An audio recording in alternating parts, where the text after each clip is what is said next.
Alô, por favor, novamente. Se estão ouvindo, avisem pelo chat.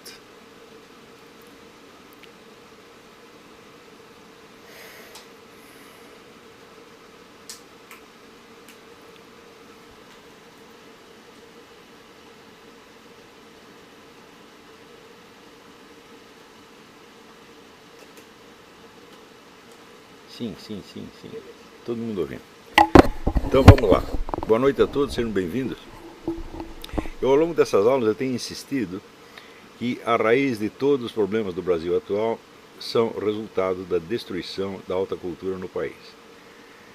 Nunca será demais insistir nesse assunto, porque a esfera da alta cultura é aquele conjunto de pessoas que leram os mesmos livros, compreendem as mesmas palavras, têm um vocabulário, um domínio de vocabulário mais ou menos similar, têm acesso ao mesmo corpo de fatos e conhecem as mesmas correntes de ideias, os mesmos valores civilizacionais, os mesmos critérios do certo e errado, do verdadeiro e falso, etc, etc. E por isso mesmo podem levar uma discussão frutífera sobre qualquer assunto. Quando os debates se transferem para a esfera propriamente política, ou mais especificamente parlamentar, isso é um resumo, é um recorte da discussão mais geral que se desenrolou na esfera da alta cultura. A partir do momento em que a alta cultura desaparece, então nós podemos fazer a seguinte comparação. O Miguel Reale, ele mandou, quando era reitor da USP, mandou criar um obelisco lá, e em volta pôs uma inscrição onde dizia que a cultura era como uma esfera, né, cujos raios iam em todas as direções. Você imagina, quando não há essa referência a um centro da cultura, centro que é composto de valores civilizacionais conhecidos por todos, ainda que isso varia de civilização para civilização, isso não faz diferença, o que acontece é que as pessoas pegam ideias soltas, opiniões soltas, frases soltas, e são como assim se abrisse um livro de Platão, em qualquer página, lê uma frase, e depois lê uma frase de Nietzsche no meio de um outro livro e começa a querer tirar alguma conclusão. É exatamente assim que as pessoas raciocinam hoje em dia no Brasil. Elas não têm centro, não têm referência, não têm mapa do território. É tudo tiro no ar, é tudo chute, na verdade. Então nós podemos comparar assim, em vez de você ter aqui um centro que tem raios que vão em todas as direções, né, e que um raio se comunica com o outro através do centro, não, você pega pontos quaisquer de um dos raios e um outro ponto de um outro raio, um terceiro ponto do outro raio, e cria uma figura. E você acha que isso é realidade porque isso lhe dá a impressão de realidade. Sobretudo, esta impressão de realidade, na maior parte dos casos, advém do simples sentimento de concordância. Quer dizer, o gostar ou não gostar, o aprovar ou não aprovar alguma coisa, se torna automaticamente critério de realidade. Quer dizer, se aquilo ressoa em você como uma coisa que lhe é agradável, você acha que é realidade, e se não ressoa, você acha que é falso. Quer dizer, uma reação simplesmente, vamos dizer, emocional, gustativa e, no fim das contas, lúdica. O pessoal está brincando. Né? Daí a tendência de... seguinte, quando se diz lembra qualquer fato negativo a respeito de um partido político, de uma religião, de um país, de uma nacionalidade, de uma cultura, né, automaticamente as pessoas entendem que você está contra aquela entidade, aquela religião, aquela cultura, aquele país, etc, etc. Se você diz uma coisa agradável, eles acham que você está a favor. Quer dizer, no fim das contas, você só tem essas duas categorias, o contra e a favor. Isso é, o gostei e não gostei. Isso ainda é norma geral em toda a discussão brasileira. Inclusive, quer dizer, da parte de pessoas que exercem uma responsabilidade pública e teriam que ser um pouco mais sérias nas suas discussões. Então vocês imaginam o que pode acontecer quando alguém, por exemplo, lê essas minhas notinhas do Facebook. Eu já expliquei que eu uso o Facebook como uma espécie de um diário, onde vou colocando ali apontamentos que são impressões do momento. Essas impressões, elas naturalmente podem ser contraditórias, por quê? Porque as coisas têm vários aspectos e esses aspectos não combinam entre si. À medida que você vai acumulando notas, tá certo? Você está seguindo mais ou menos o método aristotélico das definições. Quer dizer, você tem as várias notas, quer dizer, aquilo que você notou, tá certo? E você as articula de algum modo, de tal maneira que reflita a estrutura do objeto. Na verdade, a estrutura de qualquer objeto se compõe de feixes de contradições. É só quando você tem um sistema de contradições montado em torno de um objeto, de uma questão, de um fato, é que você sabe de que se trata. As contradições, por sua vez, podem surgir de pelo menos dois lados. É a divergência entre os pontos de vista dos vários observadores, quer dizer, você olhando a coisa de vários lados, você tem impressões distintas, e outra coisa, ou em segundo lugar, podem aparecer de aspectos contraditórios do próprio fato ou situação. Se você não tem o feixe de contradições, você não tem nada. É preciso que as contradições se acumulem e se articulem, né, até você chegar, vamos dizer, uma espécie de contradição intolerável. Quer dizer, é tanta contradição que você não aguenta mais. É só aí que o perfil do objeto começa a aparecer, quando você nota que as contradições que você repara começam a ser repetitivas. Ou seja, de certo modo, o conjunto de contradições que forma aquele objeto e que o localiza no corpo geral do ser, né, chegou ao seu esgotamento. Não há mais perguntas, não há mais dificuldades que possam ser colocadas com relação àquele objeto, então você aí tem uma certeza razoável de que você o conhece. Quando se trata de uma situação complexa, por exemplo, uma situação política, histórica, cultural, etc., etc., bom, o número de notas pode se avolumar indefinidamente. E eu sempre uso este método, eu vou colocando ali, né, as notas, os aspectos que eu reparei, esperando que, mais dia menos dia, eles comecem a se articular num todo coerente. Quando eu articulo num todo coerente, eu fecho isso no artigo. É muito simples. É isso. Isso quer dizer que o que você leu no Facebook sobre isso ou sobre aquilo nunca é a expressão da minha opinião terminal sobre algo. Se há uma coisa que nós temos que abdicar, é justamente de ter opiniões pontuais sobre pontos soltos. Esses pontos soltos são sempre ilusórios, são sempre só aparências. Isso quando não são meras palavras. Por exemplo, quando surgiu a discussão pró e contra intervenção militar, eu ficava espantado com o número de pessoas que ignorava totalmente o que pudesse ser uma intervenção militar e que, no entanto, tinham uma posição contra e a favor. Eu digo, bom, tentemos imaginar o que é uma intervenção militar. Né? Por exemplo, se intervenção militar constitucional não é um golpe, eu digo, bom, você está falando na esfera adjetiva, você está qualificando a coisa, mas a categoria da qualidade não é a mesma da substância. Se você diz que uma coisa é boa ou ruim, que ela é legal ou ilegal, você ainda não disse o que é substantivamente, realmente, como se dá e o que é uma intervenção militar na realidade. Né? Então, eu digo, vocês, por exemplo, vocês já pararam para pensar o número de discussões que é preciso haver no Estado-Maior antes de que seja tomada uma decisão desse tipo? E vocês já tentaram imaginar que tipos de questões se levantam nessas discussões de Estado-Maior? Então, eu vi que ninguém tinha nem pensado nisso. Eles só pensavam se uma intervenção militar, qualquer que fosse, era legal ou ilegal. Se era conveniente ou inconveniente. Eu digo, mas como é que eu vou saber se é conveniente ou inconveniente se eu nem sei o que é? Então, nós temos alguns exemplos de intervenções militares acontecidas neste e em outros países, tá certo? E nós temos alguma ideia da complexidade da coisa. Então, em primeiro lugar, uma intervenção militar vai desalojar os governantes e colocar outros. Agora, muito bem, o governo não se constitui de uma pessoa nem de duas, ela é uma série de círculos concêntricos que começa, vamos dizer, na presidência da República e vai terminar no último vereador do interior. Quantos desses você precisa remover para você criar uma mudança efetiva na situação? Ou seja, é o problema que apareceu. Você tem coisa da lista dos caçados. Começou a lista, acho que tinha 10, terminou no 3 mil, 4 mil, 5 mil, 10 mil. Então tem esse problema. Quem que nós vamos remover? Tá certo? Desses que nós vamos remover, nós vamos simplesmente remover do cargo, ou nós vamos caçar os seus direitos políticos, ou seja, impedir o seu retorno à vida política. E por quanto tempo? Vocês veem que daqueles que foram caçados, tiveram seus mandatos e direitos políticos cassados em 1964, todos retornaram, mais dia menos dia. Todos retornaram e estão todos aí, são os donos, são os reis da cocada preta. Né? Então, isso quer dizer que a suspensão dos seus direitos políticos teve um efeito temporário. e em grande parte um efeito negativo, porque se espalharam pelo mundo e começaram a fazer uma tremenda propaganda contra o governo local. Eu me lembro até no começo, nas primeiras semanas, o governo mandou o Carlos Lacerda para Paris para ele dar umas entrevistas explicando o que tinha acontecido.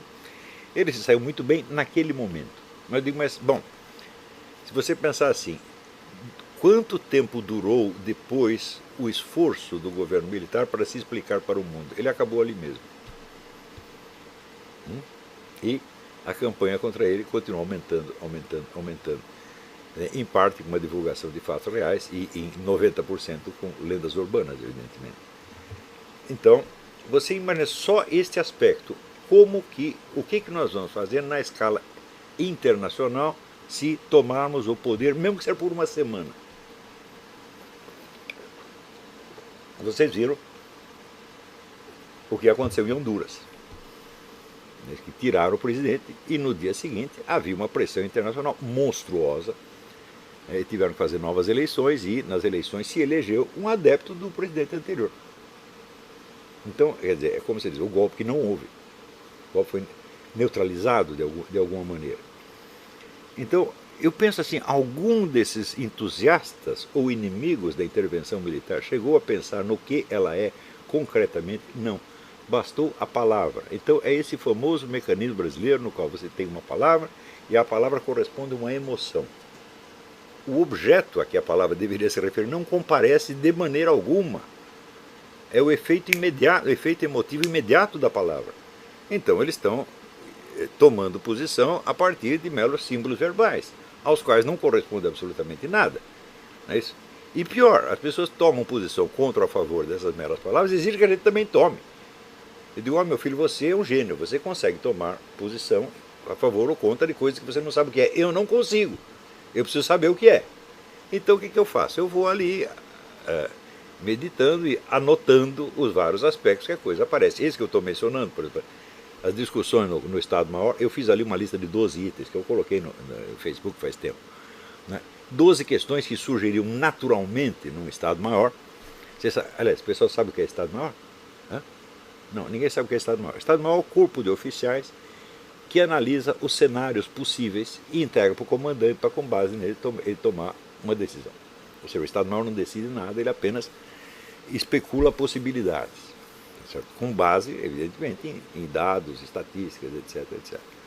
Então, o Estado-Maior é o suporte intelectual do comando, e é ali que se dão as discussões.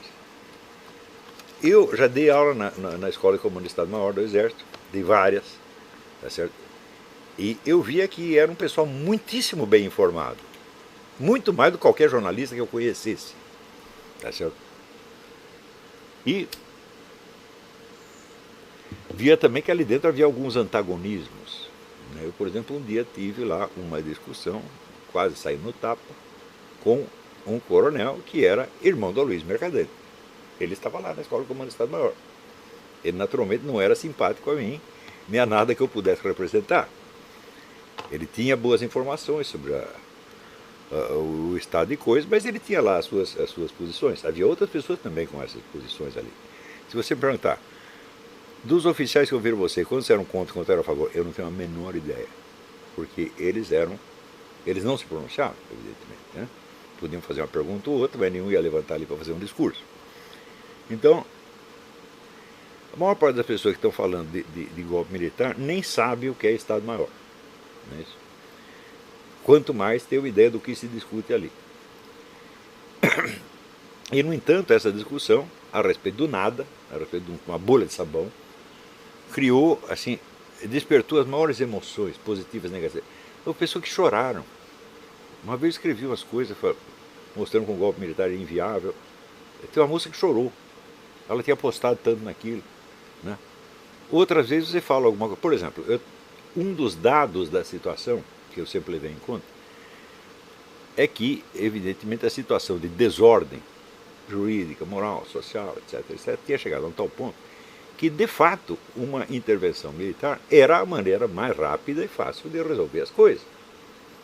Em princípio, levando em conta só a situação nacional. Se digo isso, automaticamente eu sou entendido como um adepto do golpe militar. Mas no dia seguinte, né, eu faço a lista das dificuldades do Estado-Maior e pronto, eu já virei contra o Estado-Maior. Né? Ou seja, o procedimento científico normal, que é de você levantar as hipóteses contraditórias e ir descrevendo uma por outra, uma atrás da outra, é totalmente desconhecido no Brasil. Eu vejo pelas discussões que apareceram, né, e que culminaram nesse idiota desse Fábio Osterman, dizendo: o Olavo tem posições contraditórias a respeito da intervenção militar. Eu digo: mas não são posições contraditórias, o idiota. Eu estou anotando os vários aspectos para depois poder articular o feixe de contradições se eu chegar a alguma conclusão. Que também, se eu não chegar a nenhuma, eu digo: bom, os milicos estão esperando por acaso o meu pronunciamento para dizer se eles fazem intervenção ou não? Não estão nem ligando para o que eu falei. Então, se eu não chegar a conclusão nenhuma, dane-se, não vai fazer diferença alguma. Tá certo? Mas é assim que eu procedo em todas as questões que eu estou examinando. Né? Então, se vocês pegarem a minha apostila, Problemas de Método na Ciência Humana, vocês vão ver que está tudo lá. Né? Então, você tem, em primeiro lugar, vamos dizer, as pessoas dos agentes, agentes individuais e grupais. Quem são eles? Quem são os personagens que estão em jogo? Segundo, você delinear o horizonte de consciência de cada um. O horizonte de consciência é assim, é o conjunto de articulado e compreensível de informações a que o sujeito tem acesso. O horizonte de consciência se delineia pelo seu limite. Ele não é positivamente, você não precisa fazer a lista do que o sujeito sabe. Você pega os pontos que obviamente ele não sabe. Diz: bom, isso está fora do horizonte de consciência dele, isso também está fora, isso também está fora, isso também está fora. E partimos do princípio de que onde o sujeito não enxerga, ele não age. Tá certo? Então, se ele não age, aquelas ações possíveis que seriam determinadas por aquelas informações estão excluídas do cenário e simplifica um bocado a coisa. Então, em seguida você precisa avaliar o peso relativo desses elementos que estão fora do horizonte de consciência. Ou seja, o que é a ignorância realmente? Existe a nesciência, que é você não saber alguma coisa, e existe a ignorância, que é você não saber alguma coisa que você precisaria saber. Né? Então, o que é ignorância mesmo? Então, os vários fatores de ignorância são, certamente, matrizes de ações que não incidirão sobre a realidade, serão ações ilusórias. Então, você tem, em cada momento, você tem para cada personagem, individual ou grupal, um conjunto de ações que são viáveis e um conjunto de ações que vão escapar da realidade e não vão produzir nada ou vão produzir resultados desastrosos para o próprio agente. Não é isso? Se você não fez este diagnóstico com relação a uma ação política que você propõe ou que você deseja, então você não sabe nada a respeito. Zero. Assim, você está lutando por palavras. Se você falar, por exemplo, sei lá, nós queremos o impeachment. Eu digo: bom, a palavra impeachment significa muitas coisas diferentes e, no contexto atual, concreto, ele pode ter resultados absolutamente desencontrados. Então, a primeira noção de impeachment, a primeira mais popular e mais imediata, é de que o impeachment é o primeiro passo para estourar o balão do poder petista e do poder do Foro de São Paulo. Essa é a primeira noção. Se você pegar as massas que saíram às ruas, né, em março e em setembro, essa é a ideia que eles queriam, porque todos estavam gritando fora PT, fora Foro de São Paulo e não apenas fora Dilma. Não é isso? E desses havia uns 20 ou 30% que clamavam por intervenção militar. Então, nós podemos dar por pressuposto que a opinião das massas nessas duas manifestações era contra todo o esquema comunopetista que tomou conta do país, contra todo ele. E o impeachment seria um aspecto disso. Logo em seguida, aparece uma segunda versão do impeachment. É o impeachment como substituto do conjunto de medidas. Ou seja, não falamos em fechar a Folha de São Paulo, não falamos em fechar o PT, não falamos em botar o Lula na cadeia, nos concentramos no impeachment, vamos nos livrar da Dilma. Bom, já é uma versão diminuída, evidentemente. Tendo-se em conta que a eleição na qual a dona Dilma se elegeu foi feita pela Smartmatic, tendo só 23 pessoas tendo acesso à contagem de votos, então sendo, obviamente, uma eleição sem transparência, uma eleição 100% inválida sob qualquer aspecto que você examine, né? Então, aí você já tem um segundo divisor no sentido do impeachment. Para algumas pessoas, o impeachment é um primeiro passo para você invalidar tudo e eleger um novo governo. Para outras pessoas, o impeachment é exatamente o contrário. É uma maneira de se livrar de uma governante incômoda, inepta, tá certo? E não fazer nada mais. Então, o impeachment é para derrubar o sistema ou para consolidá-lo? Eu digo, bom, depende de quais são os agentes que estão em jogo. Não é isso? Você vê aqui.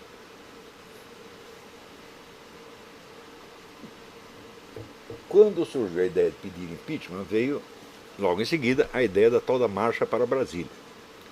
Eu achei que era uma coisa incrível. Bom, em primeiro lugar, quando estourar, fazer um parênteses aqui.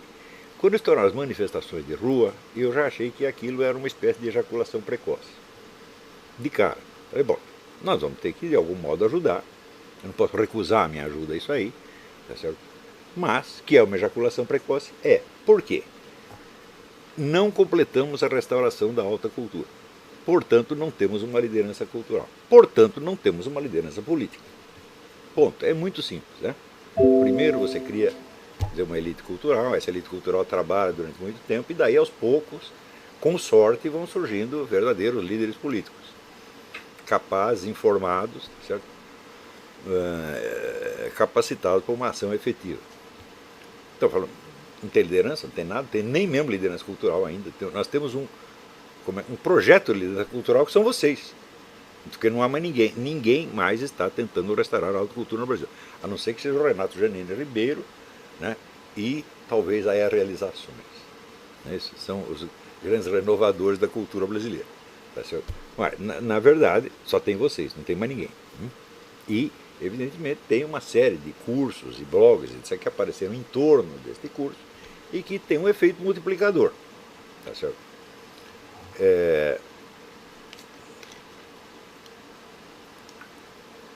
Mas é só você fazer a seguinte pergunta: quantos gênios existem em circulação no Brasil atualmente e comparar com o que tinha nos anos 50?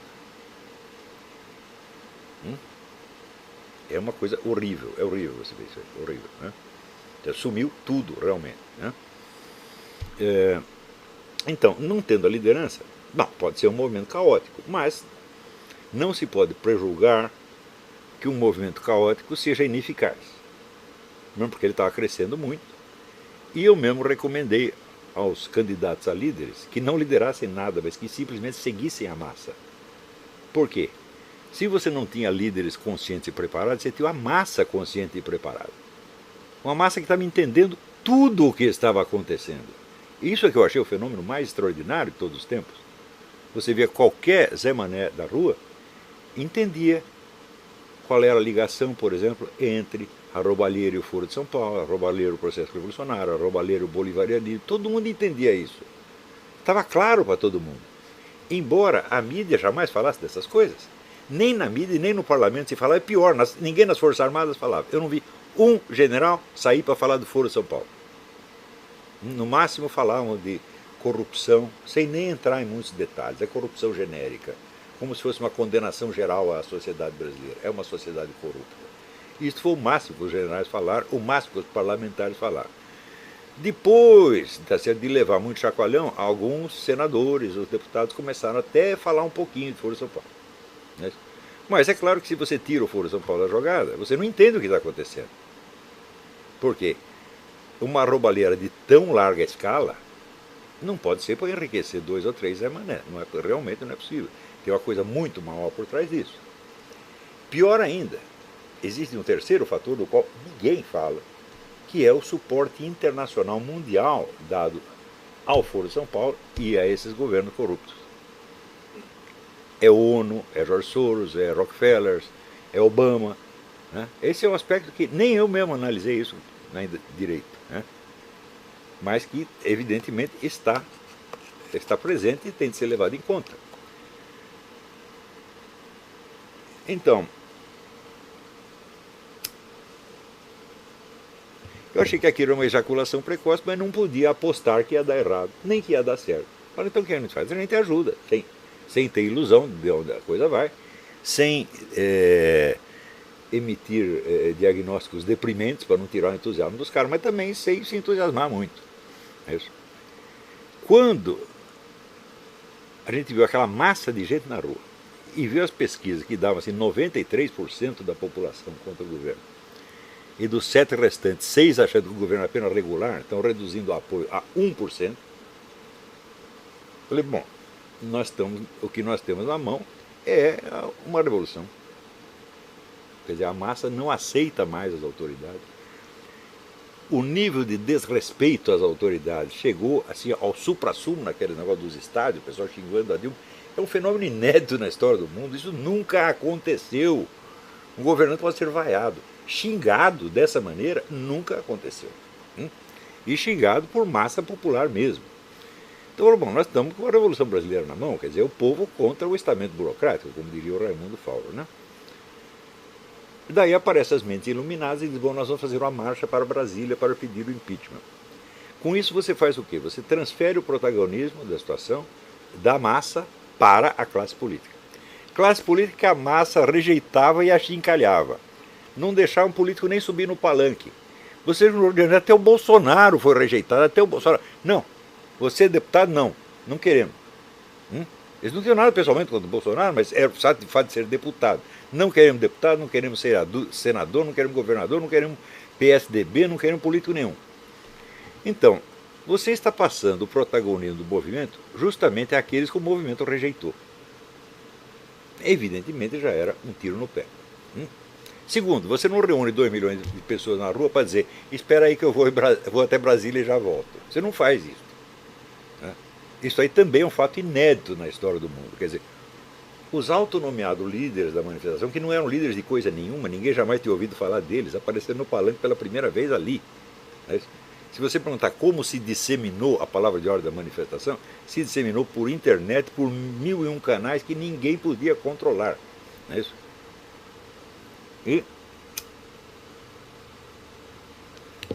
Então, a partir deste momento que houve a marcha para Brasília, o que aconteceu? Você despertou as ambições da classe política. Bom, nós vamos pegar o protagonismo da situação, nós vamos resolvê-la e nós sairemos todos bem. A classe política em geral. Mas dentro da classe política havia um subsetor que são os tucanos e uma boa parcela da esquerda, PSOL, etc, etc. Isso é a nossa chance. Então nós podemos criar uma nova versão do impeachment, onde nós reescrevemos a história do movimento e, em vez de vinculá-lo a uma revolta geral do povo contra PT e Foro de São Paulo, nós a reinserimos historicamente na tradição esquerdista das diretas já, do Fora Collor e assim por diante. Vejam os discursos do senhor Miguel Reale Júnior e do FHC nos últimos dias, que é exatamente isso. Eles estão criando uma modificação total do panorama histórico e inserindo esse movimento justamente na tradição que ele abominou.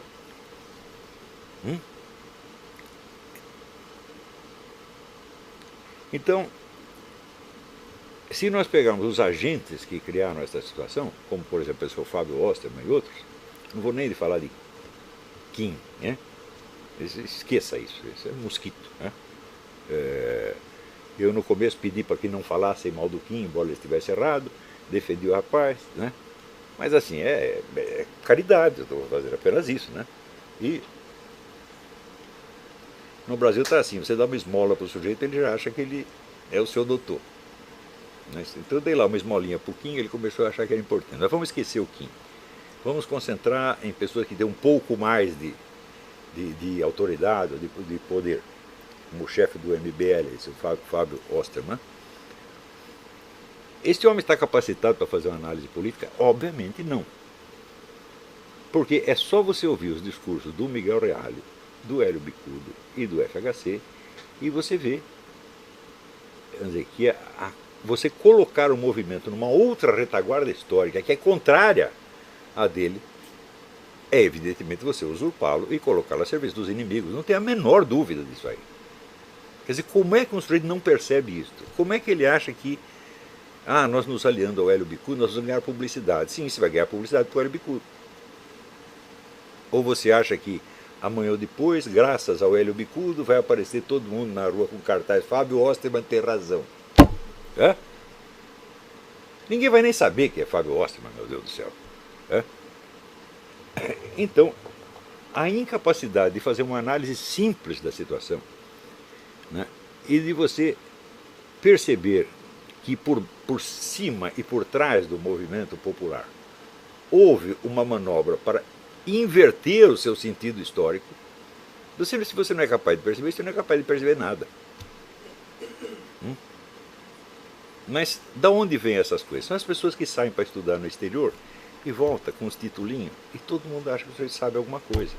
Você chega, eu estudei na George Washington University. Bom, eu lecionei na George Washington University. Eu só entro na universidade como professor, nunca fui aluno dessas porcarias. Eu estudei na Atlas Foundation. Bom, eu dei aula na Atlas Foundation, né? Então, as pessoas vêm com essa coisa e acreditam que sabem alguma coisa, meu Deus do céu. E as pessoas tomam decisões que são absolutamente desastrosas. Desastrosas para o povo, não necessariamente desastrosas para elas e para os grupos beneficiados. Porque amanhã ou depois, provavelmente, você vai ver, né, a Dilma não vai chegar a ver o impeachment. É claro, nenhum governante suporta impeachment. 1 minuto antes de sofrer impeachment, a mulher renuncia, como fez o Collor, como fez o Nixon, como faz todo sujeito que sofre ameaça de impeachment. Mas renuncia, vai para casa e daí vai aparecer FHC, Miguel Reale Júnior, Hélio Bicudo, Zé Serra, Aécio Neves, todo mundo batendo no peito e dizendo: o povo se reuniu em torno da oposição e nós libertamos o Brasil deste pesadelo petista, etc. É isso que vai acontecer. Né? Só que todos os petistas vão continuar nos seus postos, por quê? O FHC tem compromisso sério com o Foro de São Paulo desde 1993. Isso não é brincadeira, gente. Até hoje, nenhum jornalista perguntou para ele: o que o senhor está fazendo naquela reunião de 5 de maio de 93, a reunião secreta com o pessoal do FHC que saiu no jornal Grama Cubano? Ninguém consegue nem perguntar isso para ele. E acha que pode raciocinar e entender as coisas sem esta informação. Então o que você vê? É um horizonte de consciência que é autocastrado. Eles estão que nem o Garcia Lorca, quando o toureiro amigo dele foi chifrado lá, morreu na arena. Não, eu não quero vê-la. Eu não quero ver porque senão se eu ver eu vou ter uma crise hipertensiva, vou ter um infarto, vou passar mal, então eu não quero. Tá certo? E o pessoal faz assim. Não quer saber porque tem medo de saber. Tem muitos que escondem porque tem interesse em esconder e são os espertalhões. E tem os 99% que são aqueles carinha que tem medo de ficar com medo. Né? O meu marca-passo vai parar de funcionar, tudo assim. Esses caras já são os velhos caquéticos aos 20 anos. Né? Aliás, eu fui espantado. Assim, às vezes os caras me chamam de velho gaga. Eu falo: pô, mas peraí, eu dei algum sinal de gagazice até agora? Não sei nenhum. É que eles acham que 68 anos é uma idade de estar gaga. Eles acham mesmo, porque eles são de uma geração muito fraca, que aos 50 anos tem infarto, aos 55 está usando marca-passo e aos 60 morre. Então eles esperam que o negócio aos 68 anos ter para acabar. É normal essa expectativa neles, porque a expectativa com que eles medem é assim mesmos. Eles acham que quando tiver 50 anos minha vida acabou. Então é uma medida de tempo humano que reflete o quê? Uma decadência física extraordinária, baseada na falta de testosterona. A dose de testosterona na juventude hoje é 50% do que era no tempo que eu nasci. É só você ouvir as pessoas falarem, para você encontrar um homem com voz de homem no Brasil é uma raridade. Está cada vez mais raro. Isso não tem nada a ver com o sujeito ser gay ou não. Pode ser daqueles caras que só pensam em mulher 24 horas por dia, mas ele fala que nem mulher. Por quê? Porque o corpo dele não tem força para produzir uma voz de homem, meu Deus do céu. Então, são pessoas assim que eles têm uma expectativa de vida curta, com relação a eles mesmos, e a possibilidade deles estarem ainda em ação aos 68 anos, mas nem lhe passa pela cabeça. Então, naturalmente, ver um cara com 68 anos, ele tem que estar gaga. Mesmo que ele não esteja, ele tem que estar oficialmente, vai ser gaga. É uma coisa assim, é deplorável. A gente fica até deprimido de ver essa juventude, né, é, medindo as coisas com esta escala diminutiva, deprimente, autocastradora no fim das contas. Não é isso? Então, eu digo, olha, 60 e 70 anos é a idade com que os filósofos produzem o que tem de melhor. Né? Todos foram assim. Mesmo em épocas em que a duração média da vida era menor.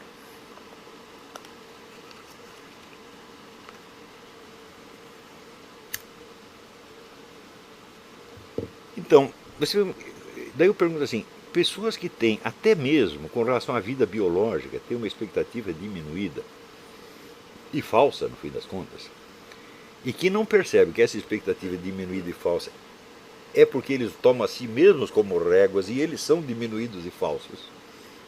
Então esse sujeito não tem a menor ideia da sua situação na vida. Está completamente alienado, fechado dentro de uma ilusãozinha, e o que quer que ele pense sobre a política será igual. Então, agora você imagina um jovem desse aproximando-se de um cara de uma outra geração, político, que fala grosso, é homem, né? E é um safado, barraposa velha. O político come esse rapaz no café da manhã e palita os dentes com os ossinhos. É óbvio isso aí. Então, você imagina a cabeça de um FHC, a complexidade da cabeça. O FHC é alguma coisa de ciência política, ele entende. É isso. Ele é capaz de pegar uma situação e ver as contradições que tem ali, e é capaz de jogar com as contradições. Pior ainda, até o Lula é capaz de fazer isso. Mas essa molecada que está aí bancando o líder, eles não são capazes de fazer isso de jeito nenhum. Eu fiquei muito impressionado com esse negócio desse Osterman dizer, o Olavo deu opiniões contraditórias sobre o golpe militar. Eu falei, escuta, mas essas duas opiniões contraditórias, na verdade, eu dei 50. Né? Todas elas são contradições porque são problemas, evidentemente. Eu estou tentando montar o quadro. Eu até agora não tenho nenhuma conclusão sobre o negócio de golpe militar. Né? Se eu tivesse, eu teria escrito um artigo fechando o diagnóstico, mas não consegui fechar ainda. Por quê? Falta informações. Você saber o que se passa dentro do Estado-Maior é muito difícil. Só quem está lá dentro é que sabe. Então as discussões militares às vezes ecoam um pouco nas discussões do clube militar. Às vezes. Mas eu já estive nos dois lugares e posso lhe garantir o que se pode falar dentro do clube militar, uma coisa que se pode falar dentro do Estado-Maior é outra coisa. Dentro do Estado-Maior se pode falar qualquer coisa. A discussão é 100% livre. Num clube militar não, tem certas coisas que já não deve falar, não pega bem, você já tem um problema de opinião pública. Não é uma discussão científica. É do Estado-Maior, pretensamente científica pelo menos.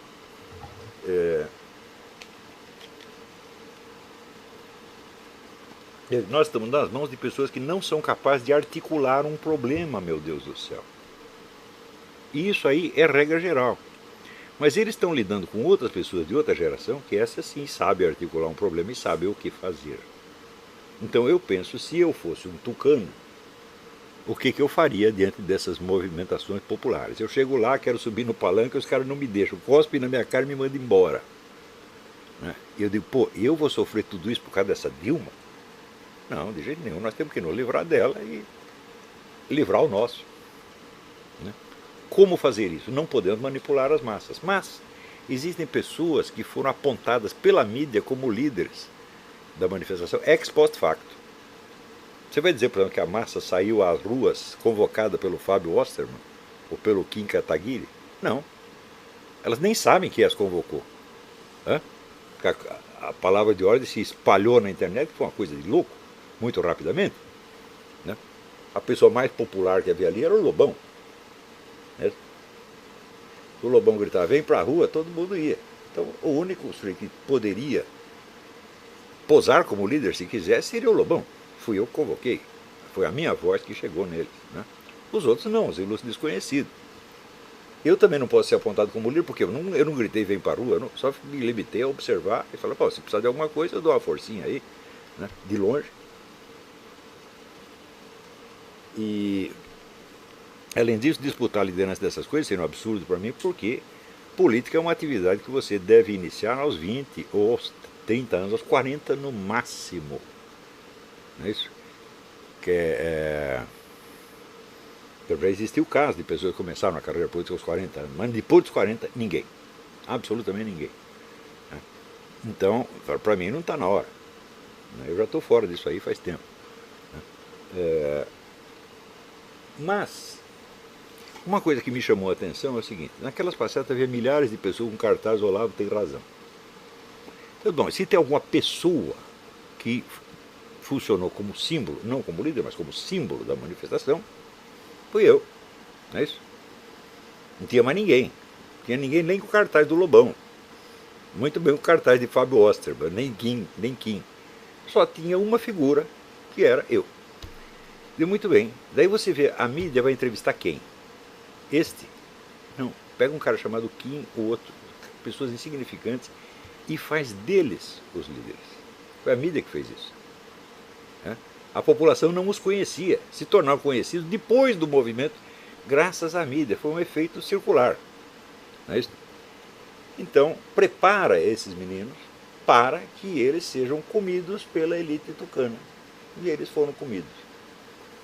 Então, aí, você vê o Paulo Giraldelli dizia o seguinte: esse negócio de pedofilia não tem problema nenhum, porque são os meninos que querem dar para os adultos. Essa teoria é falsa, mas na política ela é real. São os menininhos que vão tudo lá em Brasília oferecer as bundinhas para os políticos. É ou não é? Estou mentindo? Então, para poder ser comido por pessoas ilustres, como Hélio Bicudo, Miguel Reale Júnior, Fernando Henrique Cardoso, Zé Serra, Aécio Neves, entendeu? Então é uma coisa tão obviamente impotente, fraca, autodestrutiva, tá certo? E moralmente condenável, que nem precisa continuar analisando, está na cara. Agora, por que isso acontece? Acontece porque as manifestações de março e setembro foram ejaculações precoces. Você, obviamente, não tem líderes preparados. Não tem ninguém. Se aparecer com um líder verdadeiro ali no meio, a mídia não ia falar dele de jeito nenhum. Você veja, você lê, examina os jornais, a mídia dos anos 1915, 16, 17, você não vai ver o nome de Lenin. Nunca aparecia. Apareceu depois do fato consumado. E, no entanto, era ele que estava por trás de tudo. Tanto sabiam. O próprio governo alemão sabia que era ele que estava por trás. Por que o governo alemão não foi contratar Trotsky ou qualquer? Foi contratar o cara certo, porque sabia quem é que estava mandando. Não. Agora, você acha que o governo alemão, alguém era ele idiota de se guiar por informações da mídia? Não, o governo tem seu próprio serviço secreto, ele tem suas próprias informações. E ele sabe quem está mandando. Então, quer dizer, se houvesse um líder verdadeiro ali, ele teria desaparecido da mídia. Como esses meninos tudo apareceram na mídia, falaram, não, a mídia os fez, ex post facto, para poder ter os instrumentos de manipulação necessários, já que não pode manipular a massa. Você não tem acesso à massa. Você acha que se o Zé Serra convocar uma passeata amanhã, quantas pessoas vai ter? Vai ter menos do que na passeata do MST. E todo mundo que vai lá vai jogar tomate nele. O Aécio Neves, bom, ele quase chegou a ser um herói nacional, mas ele preferiu ser mais um puxa-saco oficial. Tá certo? Então, ele está queimado completamente. Todos esses estão queimados. Então, não temos acesso à massa, mas podemos pegar este líder, chamar para uma conversação, oferecer algumas vantagens, e dar para eles a ilusão de que, com uma certa facilidade, nós tiramos a Dilma daí e daí está tudo resolvido. E foi exatamente isso que aconteceu. Qual é o problema aí? O problema é a falta da elite cultural. Não surgirá uma elite política capaz sem uma elite cultural antes. Isto é impossível. Ainda que a situação se precipite, como de fato se precipitou, por efeito do cansaço popular. O povo cansou disso aí. Então você tem, de fato, uma explosão espontânea. Que se tivesse um líder para aproveitá-la, viraria uma revolução. Como os líderes são esses que tem aí, o que era uma revolução, o que parecia, o que tinha todos os meios para ser uma revolução, virou um conchavo de gabinete com o seu Miguel Reale, seu Bicudo, etc., para salvar o quê? salvar a tradição histórica dos movimentos de esquerda. Nós que lutamos pelas diretas já, nós que lutamos. É? Sim, nós lutamos, como diz o Miguel Real, nós lutamos contra os fuzis da ditadura, depois nós lutamos contra o Collor, lutamos pelas diretas já, e agora estamos aqui novamente fazendo a mesma coisa. Você acha possível? Pega aquele povo que se reuniu na rua. Então vocês estão aqui de fato na tradição das diretas já, na tradição da luta, na tradição de todos os seus inimigos, na tradição dos ladrões, na tradição do Foro de São Paulo. É isso que você está aqui para aplaudir? Fala, claro que não. No entanto, veja a facilidade com que foi virado. Porque tudo isso não é testado perante a opinião pública. É tudo uma conversa de gabinete. E essas pessoas que fizeram isso, eu já disse, eu espero, eu rezo para que elas tenham feito isso por malícia. Porque se fizeram com boa intenção, então são mais idiotas do que eu mesmo poderia imaginar. Então, Fábio Osterman, espero que ele seja um cara maquiavélico, maligno, que quis ferrar com tudo e vender tudo para os tucanos. Se ele fez isso, bom, então fez bem feito. Agora, se ele acredita, que fez de boa intenção, acha que isso vai libertar o Brasil do PT do Foro de São Paulo, então sinto muito. Então acabou a conversa, porque não dá para conversar com um frango assado, tá entendendo? Realmente não é possível. Né?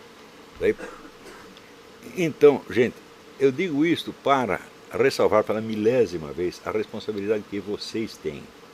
Né? Este país só começará a tomar jeito, só haverá uma liderança política séria, se amanhã ou depois vocês superlotarem as livrarias do Brasil com livros bons, da sua autoria. Você dá um curso, fazer um blog, não adianta. Vocês têm que começar a produzir. E produzir coisa muito séria e coisa muito boa. Isso é urgente, urgente. Agora, quando eu digo que a coisa urgente é um negócio de longo prazo, então significa que a situação está muito ruim.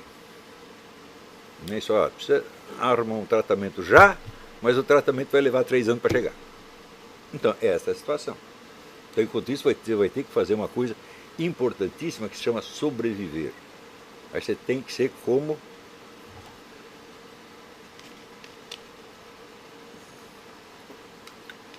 o dramaturgo Gerhard Hauptmann. E durante a guerra todo mundo fugiu da Alemanha e ele ficou lá dentro. Ninguém ouviu falar dele. Ele sumiu. Daí quando terminou a guerra, o cara perguntou: o que você fez durante todo esse tempo? Ele disse: eu sobrevivi. Então, isso já é fazer alguma coisa. Quer dizer, onde você não pode agir, mas você pode sobreviver, e durante a sobrevida você se fortalece, e fortalece, e fortalece, e fortalece.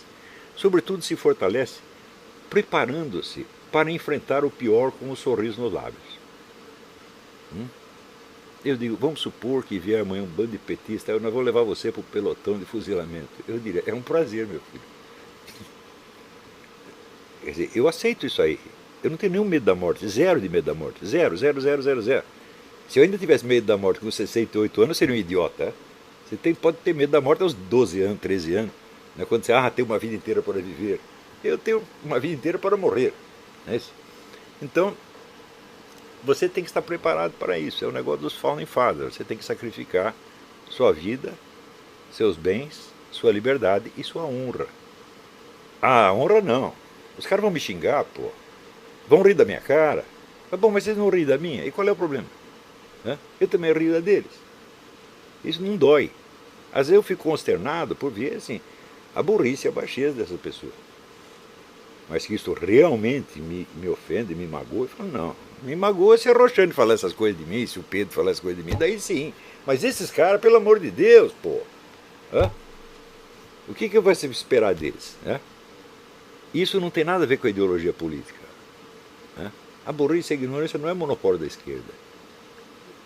É monopólio de qualquer pessoa que presume além das suas forças. Não é isso? Então, bom, se você ver, eu durante 20 anos eu fiz análise da situação política brasileira e invariavelmente fiz as previsões acertadas. Invariavelmente. Às vezes não dá certo exatamente no prazo. Não é isso? Por exemplo, numa das eleições eu disse que o PT criaria um sistema de controle total da opinião pública. Daí passou 2 semanas, ele não criou, alguém falou, tá vendo, estava errado. Eu falei, espera um pouquinho, você vai ver. Né? Saber o prazo exato, falei, bom, aí só Deus sabe. Né? Aliás, eu queria fazer um parênteses sobre isso aí. Aqui nos Estados Unidos a gente lê muitas análises apocalípticas. Você pega os negócios da Bíblia e vê o que está acontecendo agora. Então, olha, regra geral, infalível, né? Princípio de interpretação bíblica. Qualquer semelhança que você veja entre fatos da Bíblia e fatos do mundo corrente é somente analógica. Sempre. Analogia é uma mistura de semelhanças e diferenças. Então, isso quer dizer o seguinte, a analogia existe para despertar a nossa inteligência, para fazer a gente ter mais imaginação e para despertar novas intuições. É para isso que ela existe. Ela nunca é prova de nada. Uma analogia não pode ser prova, meu Deus do céu. Porque a analogia prova uma coisa e prova a contrária. Não é isso? E aqui a mania de previsões apocalípticas chega a tal ponto que os caras já sabem em que capítulo do Apocalipse nós estamos. Mas para você saber em que capítulo, você precisa saber onde a história vai terminar. E onde a história vai terminar? Jesus Cristo disse que não sabia, meu Deus do céu. Ele disse isso aí só Deus Pai. Eu sempre interpretei assim, como Jesus Cristo é o Logos divino, a inteligência divina, e Deus Pai é o poder divino, a onipotência divina, o fim do mundo não será uma decisão lógica baseada no Logos. Será um ato livre de Deus Pai Todo-Poderoso. Então, é por excelência imprevisível. Você vai acabar quando ele quiser. Ele não tem satisfação a prestar nem a ele mesmo. Então, se é um ato livre e imprevisível, então nós temos, primeiro ponto, esta é a regra do Eric Voegelin, não pode haver uma teoria geral da história, porque nós não sabemos quando a história vai terminar. Então não existem leis gerais. Se nós sabemos que vai terminar, então tudo está em aberto. Então você pode raciocinar dentro de escalas temporais limitadas, tá certo? Sabendo que depois dessa escala vem outra, vem outra, vem outra, vem outra, vem outra. Não é isso? Então, isto é a premissa para que qualquer estudo sobre o movimento histórico, seja do mundo em geral, seja de um país em particular, seja um estudo de tipo científico, portanto experimental, portanto sempre tentativo. Eu sei que no Brasil as pessoas não entendem ciência assim, elas entendem que ciência é um corpo de dogmas estabelecido de uma maneira, de uma vez por todas. E se você botou em dúvida uma coisa, você é um herege. É assim que se faz ciência no Brasil. Então, por exemplo, outro dia eu falei, olha, pode ser que o petróleo não seja um combustível fóssil, isso é apenas uma teoria, existem outras teorias. Como o pessoal no Brasil não acompanha a discussão científica internacional, não fica sabendo disso. Então, aparece o idiota, olha, ele está dizendo que o petróleo não é combustível fóssil, que. É o caipira que ri daquilo que ele não sabe, meu Deus do céu.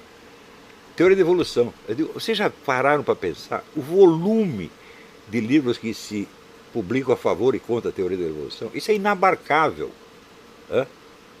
Isso quer dizer que não está no poder humano chegar a uma conclusão sobre isso. Agora não está mesmo. Porque você leu, eu li 400 livros, bom, daí o cara publicou o 400º e tem uma prova que você não conhecia, mudou tudo. Então, ciência é isso, meu Deus do céu, ou não é? Ou ciência agora é um corpo de dogmas que está fixado de uma vez para sempre? É claro que não, tudo que é científico pode continuar sendo discutido eternamente. Você pode, no máximo, dizer que existe mais probabilidade de que esta teoria terá certo do que a outra. Mas olha, eu confesso que eu nem isso sei. Tudo que eu li a favor da teoria da evolução, eu dizia assim, parece que está certo. Daí eu li a contra, parece que está certo. E olha, eu não sou nenhuma besta quadrada, Então eu digo, bom, se eu estou no estado de inconclusividade, não há vergonha nenhuma você também estar no inconclusivo. O petróleo é um combustível fóssil, eu falo, olha, até onde eu li, pode ser que seja, pode ser que não seja. Portanto, nenhuma dessas duas teorias é risível em si mesma, porque a risada não é um argumento científico.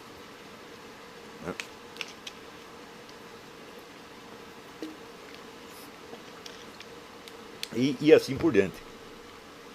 À medida que você estuda a história, e olha, eu acho que eu estudo muito mais história do que filosofia. Os livros de filosofia que vale a pena ler são poucos. Mas Os de história são muitos, toda hora aparece coisa nova. O sujeito não vai ser um grande historiador para ele descobrir alguma coisa que os outros não sabiam. Então, se você pega esse Henry Kamen, que escreveu Spanish Inquisition, bom, ele não é nenhum Leopold von Ranke, ele não é nenhum Jacob Burckhardt, ele é apenas um cara que descobriu algo importante sobre a Inquisição Espanhola. Mas livros desse tipo existem de monte e de monte e de monte e de monte. Não só na esfera histórica, na esfera científica também. Olha, outro dia me caiu na mão este livro aqui.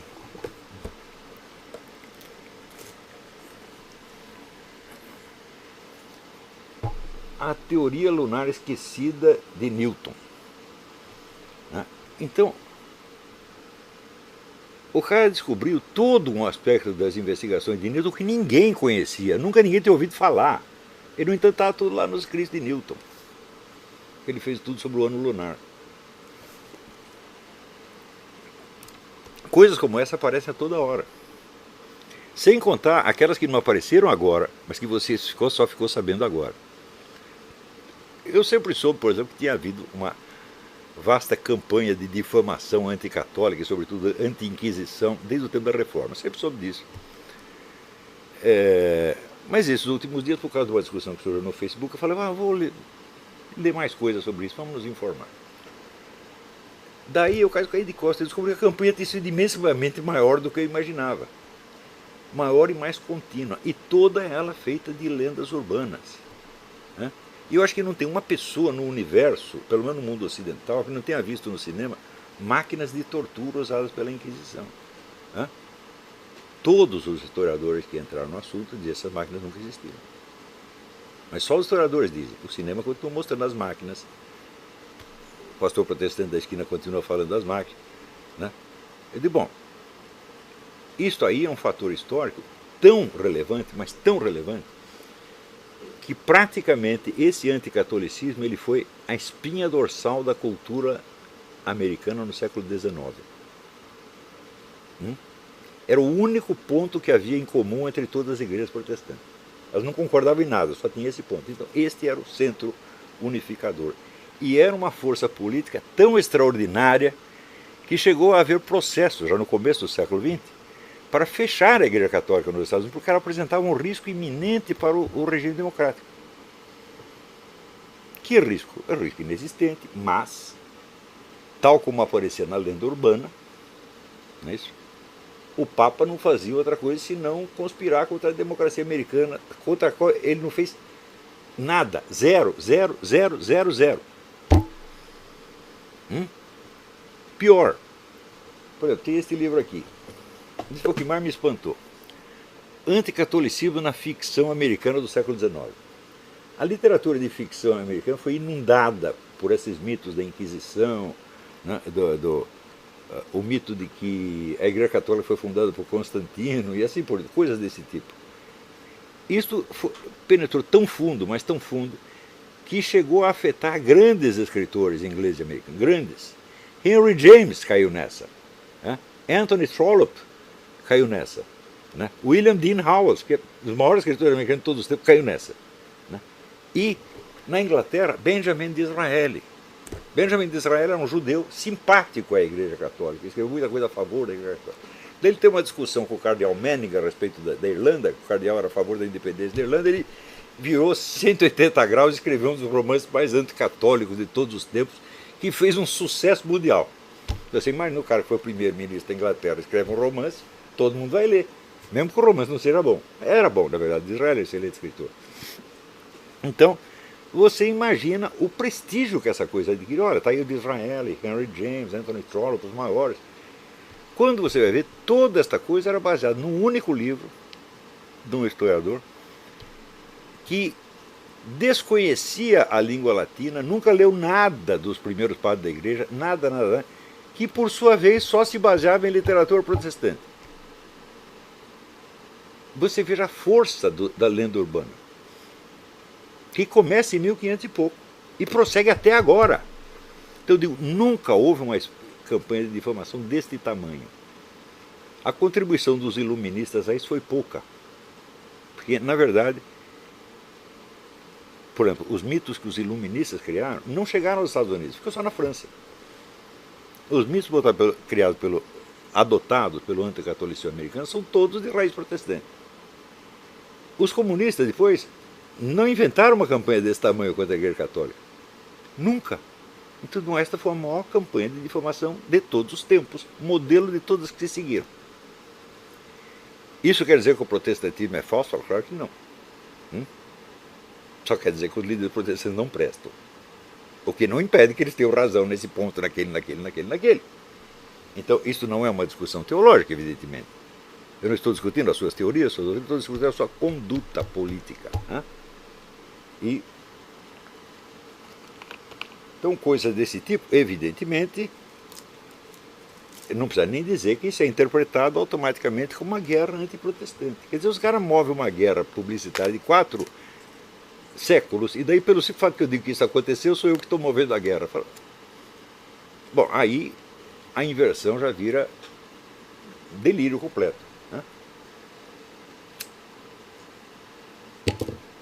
Então, que conclusão eu tiro disso aí? Não tirei conclusão alguma ainda. Por enquanto, eu estou na fase de medir o tamanho do problema. Mas, você vê, para muitas pessoas, por exemplo, vamos supor, você é católico, você acredita na Santa Madre Igreja, na doutrina, etc.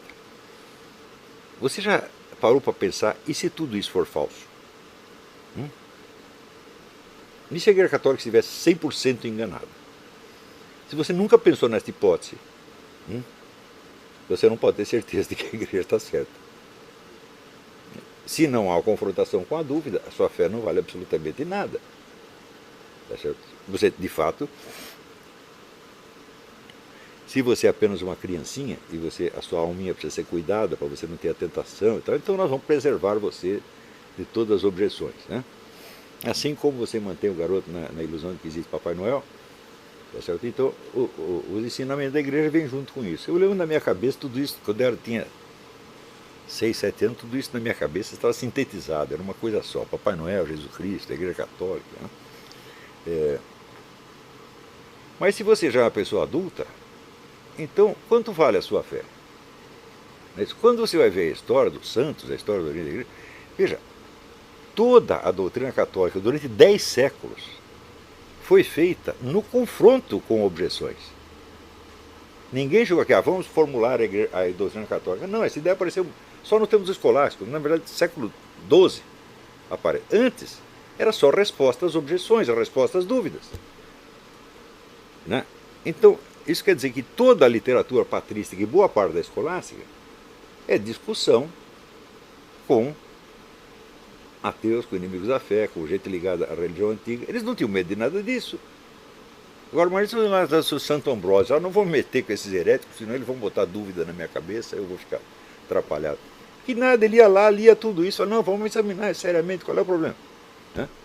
Pode ser que o nego herético, o ateu, que ele seja um sujeito sincero, e pode ser até que ele me revele algum lado da coisa que eu nunca tive percebido. Outro dia eu botei esse conselho no Facebook. Quer dizer, depois de você adquirir os rudimentos do método filosófico, essa coisa toda, e ter alguma cultura filosófica, aí você vai se abrir a tudo, sem medo de coisa nenhuma. Você vai ficar numa confusão? Sim, você vai ficar numa confusão durante algum tempo, mas é desta confusão que vão, aos poucos, aparecendo os delineamentos de algumas certezas fundamentais, que não vão cair mais, essas não vão cair mais. Algumas dessas certezas é o que eu chamo patamares da filosofia, como por exemplo o negócio do Aperon. Quando Anaximandro diz, nós vivemos num mundo conhecido que boia dentro do desconhecido. Acabou. Alguém é capaz de refutar isso? Alguém viveu em algum outro mundo que não é esse? Nunca ninguém. Então, bom, isso aí é certeza final. Acabou. Não é isso?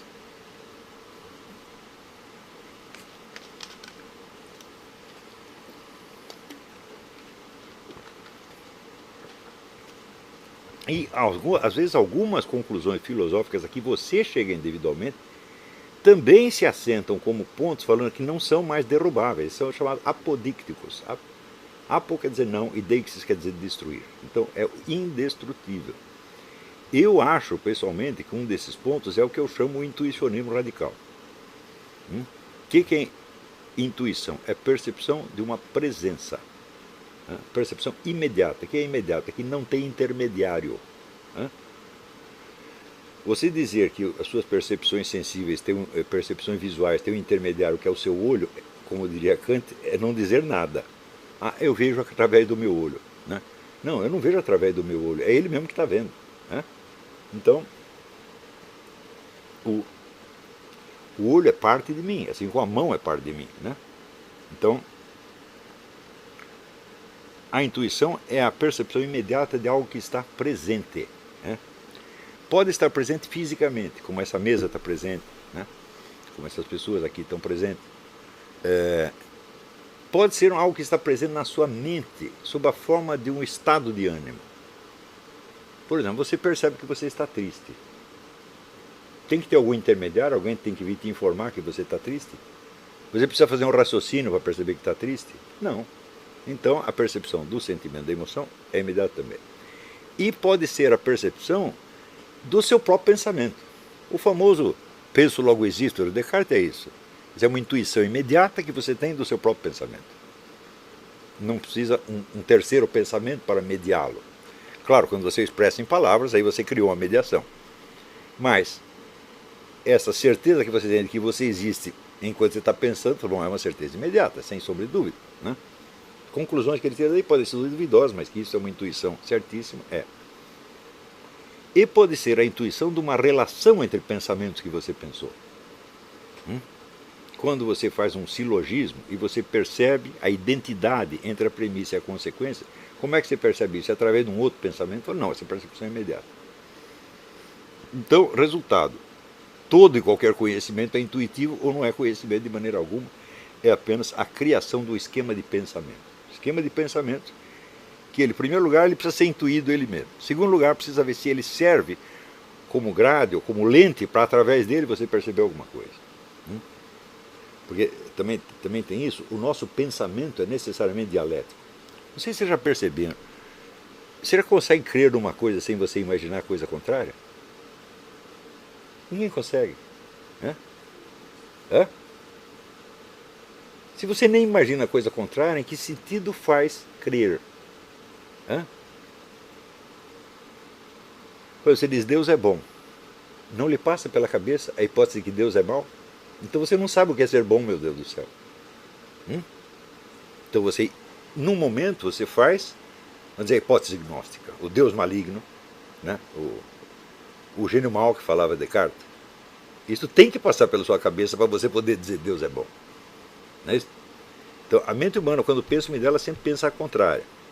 A contrária pode anular a primeira ideia ou pode ser anulada por ela. Mas tem que passar por este negócio dialético. Ora, a intuição não é jamais dialética. Para ela só existe o sim. Não existe a intuição do ausente. Né? Você pode ter a intuição da sua percepção de uma ausência, mas não é da própria ausência. Por exemplo, a Roxane está sentada aqui e de repente eu olho na cadeira e ela não está ali. Né? Eu intuo o quê? A minha percepção de ausência. Eu não estou intuindo a ausência dela. Né? Então, a percepção de ausência é um pensamento, na verdade, não uma intuição. Então, a intuição é sempre a intuição de presença. Portanto, todo conhecimento positivo é sempre intuitivo. Eu acho que, dito isto, eu posso dizer ponto final. Não tem como voltar atrás. Isso é a conclusão que eu cheguei. Não li ninguém. Né? E isso quer dizer que até uma besta quadrada como eu pode chegar a alguma conclusão final. Eu digo, bom, muito bem, cheguei a esta conclusão final. Que conclusões eu tiro daí para o restante do universo do conhecimento? Por enquanto, nenhuma. Não é isso? Quer dizer, nós podemos ter certezas, mas são sobre pontos definidos, em geral pontos demasiado genéricos e abstratos, e a realidade concreta, no seu fluxo e variedade constantes, continua sendo incerta.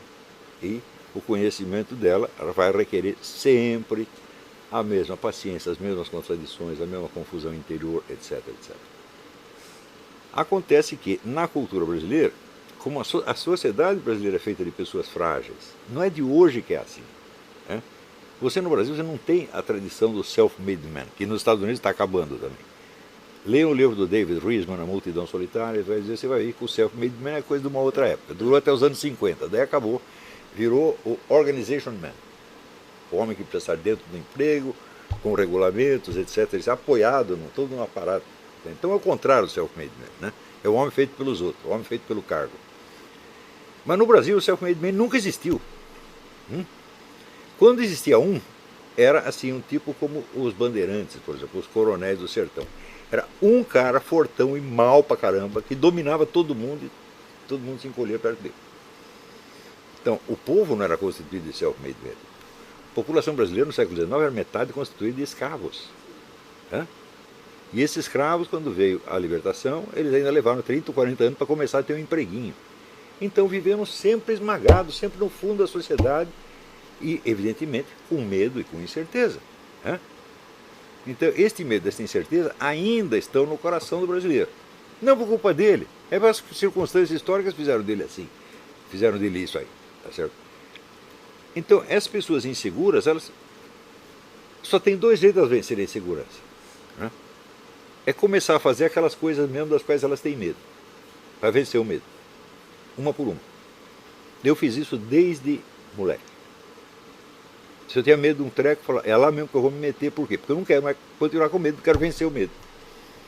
Para vencer o medo, você tem que reconhecer que o tem, em primeiro lugar. Né? E a outra maneira é você se apegar a alguma garantia externa. Essa garantia externa pode ser uma religião, pode ser um cargo, pode ser um partido político, pode ser uma ideologia, pode ser um grupo de amigos, pode ser um título universitário, pode ser qualquer porcaria, mas não é você.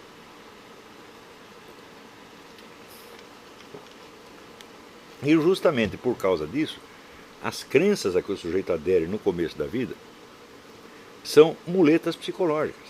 São coisas não são coisas nas quais ele realmente crê, mas são coisas nas quais ele precisa para sentir que está de pé. Então, se você tira a muleta dele, sente que vai cair. Na verdade, não vai cair coisa nenhuma. Ele vai ficar de pé como antes, mas ele não vai perceber. É o medo de cair.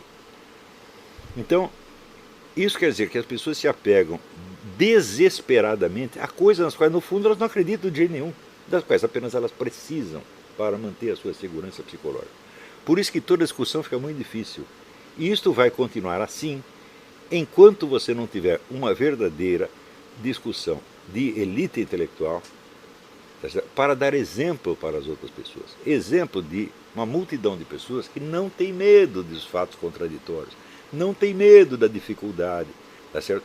Não tem medo de ter as suas queridas ideias desmentidas, tá certo? E que já as teve desmentidas muitas vezes e vai ainda terá outras. E não tem importância, vamos continuar. Tá certo? Então é este exemplo que vocês vão ter que dar. Agora, outra característica do brasileiro é assim. Ele sendo um sujeito fraco, ele se considera um Zé Ninguém. E, por isso mesmo, ele tem um terror pânico de desempenhar um papel público maior. E